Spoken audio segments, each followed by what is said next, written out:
I suppose many people have been watching the coverage of the Queen's funeral and all the processes coming after her death, with Charles being proclaimed the King and all of that.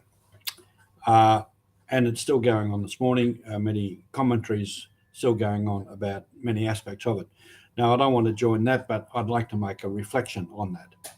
So this is Mission Alive from the MSC Mission Office, and I'm Roger. One of the things that we may have noted was often people saying things about the Queen's faith and how strong that faith was and how important it was in her life. And certainly she was a great believer.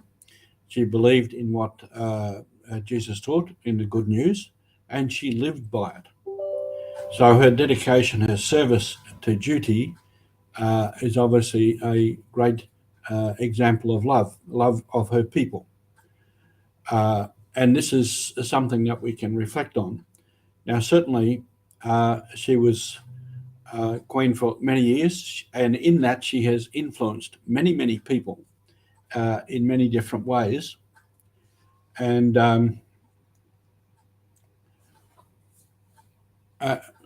people at all levels, certainly at world level, many leaders over many years, and also her people. She had a touch for her own people.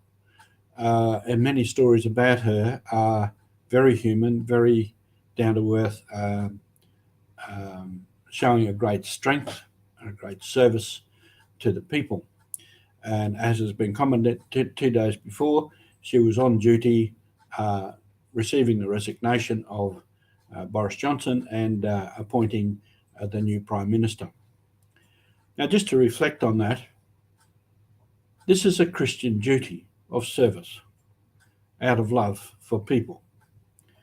And within this whole story of the Queen, there are many, many, many people around the world at all kinds of levels who are giving dedicated service. Certainly will not be recognised the same way the Queen did because they're not on the same stage of the world and of history.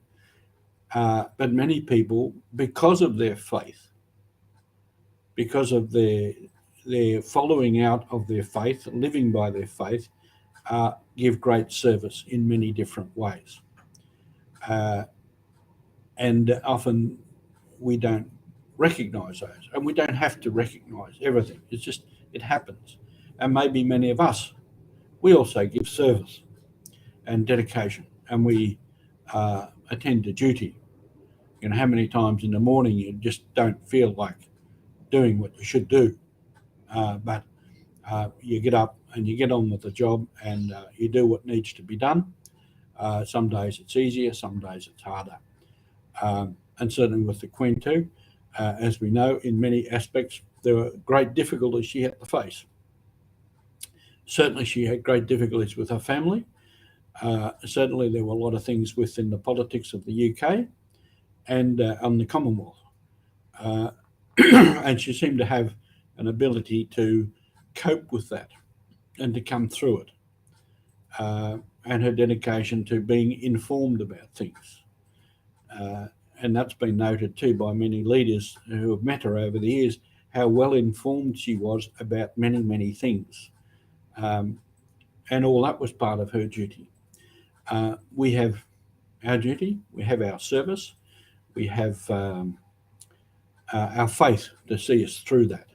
And sometimes that's the only reason we keep going. If we're tired, if there's a lot of difficulties, if it's hard to keep going, it's just our sense of faith. And for me, I've come to the realization that, early on, I was called to something. I was called to a mission. And I've endeavoured to follow that. And it's taken different turns, different twists over the years. Certainly, a lot has been difficult. Many times I've been very, very tired. I've been sick. It's hard to continue.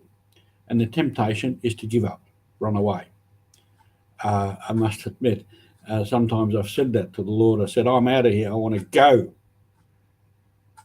And there's been no reply except, I thought, just get on with it.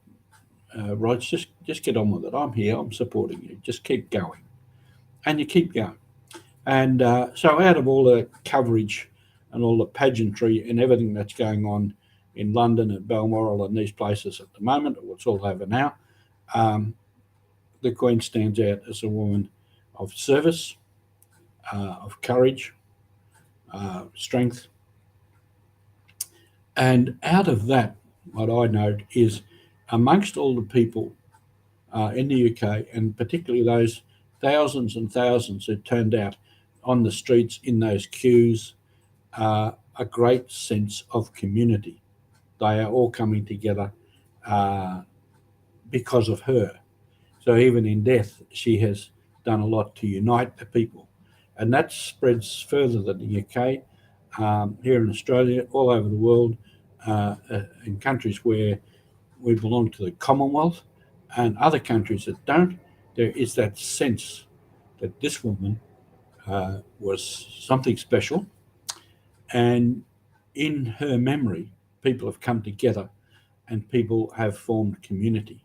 And we hope that those relationships, perhaps were born in those queues or on the streets, would continue and would serve as a basis for a greater unity, certainly within the UK, because it will face great problems and challenges in the future and around the world. And this is part of our mission to build that unity, that community, to relate to people, to face up to duty and to obligation and service. Have a great day on mission.